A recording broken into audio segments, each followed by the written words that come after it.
JK 24/7 में आप सबका स्वागत है। तो हमारे साथ है इस इलेक्शन बाय इलेक्शन के जो विनर है INC टशी टुंडुप जी। तो बहुत बहुत मुबारकबाद देते हैं आपको। Thank you. और बाय इलेक्शन जो तिमुज़गाम का था, काफ़ी सख्त कंपटीशन था दोनों पार्टी में, बड़े पैमाने पे जो है वहाँ कैंपेन चलाया गया। तो इतने चैलेंज में आपको क्या लगा था कि आज आप जीत पाएंगे?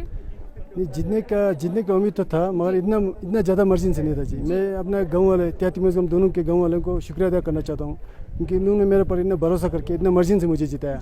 मैं दोनों गांव वालों को बहुत बहुत धन्यवाद देना चाहूँगा जी। 273 वोट से आप जीते हैं, बहुत बड़ा मार्जिन है जिससे आप जीते हैं। तो उम्मीदें बहुत लगाई जा रही थी कि जिस तरह की कैंपेन बीजेपी की ओर से, कांग्रेस की ओर से करी जा रही थी, तो बहुत टक्कर का था। और आप पहली बार जो है इलेक्शन में खड़े हैं, एज ए कैंडिडेट खड़े हैं, तो क्या लग रहा है आपको? क्या आपकी जो आगे की जो लोगों के लिए आप किस तरह की सेवाएं आप देने वाले हैं सर? नहीं, लोगों ने मेरे पर विश्वास जताया। मैं पहले बार लड़ रहा हूँ इलेक्शन, कोई मतलब बीजेपी का कैंडिडेट जो था पहले भी लड़ चुका था, तो उन्होंने मेरे पर भरोसा जताया। नया कैंडिडेट को देखा, उनको भरोसा हो कि उन्होंने मुझे जिताया। मैं कमिटमेंट तो इतना नहीं है कि मतलब जो पहले काउंसलर था हमारा लेट सोनम दर्जी जी, उन्होंने जो भी प्लान में बनाया हुआ था तिमुज़गाम के लिए, तो मैं उनको कंटिन्यू करना चाहूँगा। और उसके साथ साथ जो भी नया कुछ LSDC या यूटी लद्दाख की तरफ से मिलता है, तो मैं दोनों गाँव वालों को मतलब मतभेद ना करके दोनों को बराबर के हिसाब से देखूंगा। जी, बड़ा मार्जिन है 273, तो लोगों का साफ दिखता है कि आप पे काफ़ी भरोसा करते हैं। तो आने वाले वक्त में जो है किस तरह के आप काम करेंगे? और क्योंकि चैलेंज भी बहुत है इतने बड़े कॉन्स्टिट्यूशन को देखना, तो आप लोगों को क्या उम्मीदें देते हैं? क्या आप लोगों को क्या बोलेंगे इस हमारे माध्यम से? मैं दोनों गाँव वालों को ये भरोसा देना चाहता हूँ कि मैं दोनों गाँव को अलग दर्जे से नहीं देखूंगा। दोनों को एक ही बराबर में देख के, दोनों को साथ लेके, दोनों के जो बड़े लोग हैं, नंबरदार, सरपंच, पंच जो भी है, सबको मिल के, सबको पूछ के मैं काम करूंगा। कोई मतभेद नहीं रखूंगा दोनों गाँव में। जी, तो फिर से एक बार आपको कांग्रेचुलेशंस करते हैं चैनल के ओर से। Thank you very much. जो 6 LSD-SC को जो बाई इलेक्शन आज 2022 जो 22 तिमुज़गाम के लिए हुआ था, 13 तारीख को ये हुआ था, तो उसका आज काउंटिंग रिज़ल्ट जो है आज डिक्लेयर हो गया। तो उस डिक्लेरेशन के अंदर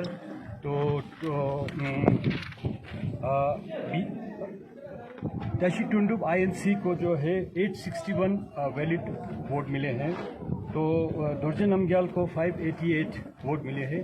तो इन दोनों का जो डिफरेंस, मार्जिन ऑफ डिफरेंस के अंदर टोटल हमारा वोट पड़ गया था 1449 का, तो जिसमें नोटा 14, रिजेक्टेड वोट 4 थे।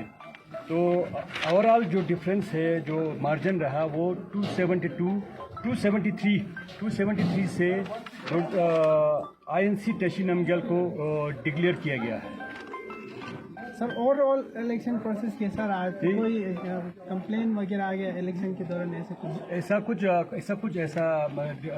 रिपोर्ट नहीं है। सारा जो है इलेक्शन प्रोसेस जो है वो बहुत स्मूथली हुआ है, और आज का दिन का काउंटिंग भी काफ़ी स्मूथली हुआ है। सब कुछ डिक्लेयर इसी तरह से नॉर्मल डिक्लेरेशन हो गया है। इसमें कोई इसमें कंप्लेंट नहीं है। पहला सवाल, कैसा लग रहा है आपको?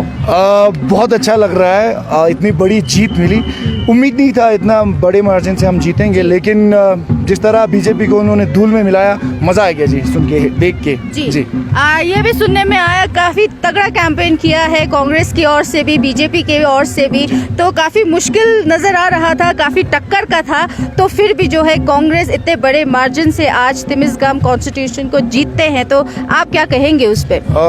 मैं कांटे का टक्कर तो इसे नहीं मान सकता हूं, और मुझे अपना विचार है, मैंने पहले भी कहा था, कोई मुश्किल नहीं था ये इलेक्शन जीतना।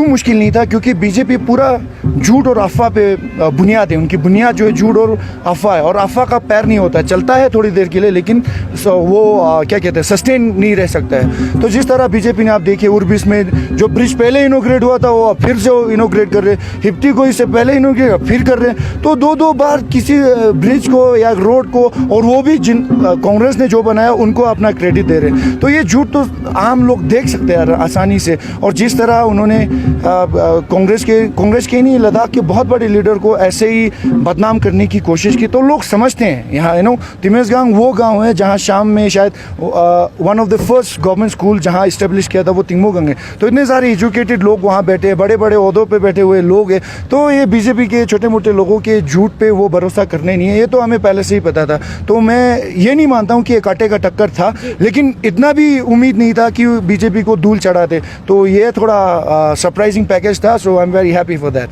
जी, तो लोगों को आपने काफी वादे दिए हुए हैं और सेंट्रल का बीजेपी है तो काफी थोड़ा बहुत मुश्किल भी रहता होगा, तो फिर भी आप किस तरह के लोगों में जो है जो चैलेंजेस यहाँ पे आप जिस हिसाब से आप कहते हैं यहाँ पे है, तो इस चीज को कैसे ओवरकम करेंगे? और स्टेटहुड और जैसे 370 हटने के बाद यूटी से बहुत लोग खुश थे, तो फिर भी कहीं ना कहीं स्टेटहुड की मांग कर रहे थे। जो अभी कैंडिडेट जीतते आए वो स्टेटहुड की काफी वो उस चीज पे चर्चा करते हैं, तो कांग्रेस पार्टी का उस पे क्या कहना है? जी, एक ये बहुत अच्छा नैरेटिव था, कहते हैं कि सेंटर में जो है उसी के साथ चलेंगे तो प्रोग्रेस होगा। मैं लोगों को बता दूं, सबको ये समझा दूं कि इंडियन गवर्नमेंट के सिस्टम में पैसा होता है। बहुत सारे स्कीम्स कांग्रेस गवर्नमेंट ने बहुत 60 से 70 साल में बहुत सारे स्कीम्स ऐसे बनाए, तो सिस्टम में पैसा है। तो ये कैंडिडेट के ऊपर डिपेंडेंट है कि वो उस सिस्टम से पैसा कैसे निकल के लाए। उसमें बीजेपी और कांग्रेस से कोई लेना देना नहीं है। देखिए, जब ये काउंसिल बना था एक साल में बहुत सारे बीजेपी काउंसिलर से ज़्यादा कांग्रेस की कॉन्स्टिट्यूंसी में ज़्यादा फंडिंग आई थी। तो ये कैसे हुआ? तो ये एक कैंडिडेट और अपने मेहनत के ऊपर डिपेंड करता है। रही बात मुद्दे की, लद्दाख आज कहाँ पहुँचा हुआ है? बोलते हैं 370 हटने के बाद यहाँ बहुत सारे डेवलपमेंट्स हुए। आप मुझे बताइए, जितने टावर हो रहे हैं, जल जीवन हो, PMJS हो, ये सारे सेंटर स्पॉन्सर स्कीम्स थे जो आज से पहले भी आते थे। Apart from that, state sector से जो MP साहब कहते हैं कि 12,000 करोड़ हमने आज तक लाया, एक मकान छोड़िए, कुछ तो दिखाइए कि 16,000 करोड़ को कुछ लाया।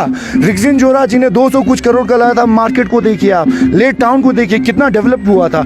बीजेपी ने क्या किया आज? एक तो दिखाइए कुछ। तो ये सारे ले जो है बहुत छोटा है, तो सब इस चीज़ों को देख पाते। बाकी जो है लोगों का मुद्दा, लद्दाख किससे बनता है? लद्दाख के लोगों से। लद्दाख के लोगों से पूरा एम्प्लॉयमेंट स्कोप था वो छीन लिया। आर्मी में जाने के बहुत सपने देखते थे यूथ, वो सपना बीजेपी ने सत्यानाश कर दिया। राशन को देख लीजिए आप, लद्दाख जो है यहाँ देखिए आप, लिविंग कॉस्ट जो है बहुत एक्सपेंसिव है। हमें इनकम टैक्स नहीं लगता था। आज बीजेपी ने GST से लेकर हर युवा जो बिजनेस करना चाहते हैं उन सब के सपनों पे भी ये पानी फेर रहे हैं। तो इस ऐसे हालात में लद्दाख के लोग बीजेपी को कैसे सपोर्ट कर सकते हैं? तो मैं मोदी जी को अपने बर्थडे पे ये सबसे अच्छा गिफ्ट हमारी तरफ से उनको देना चाहता हूँ।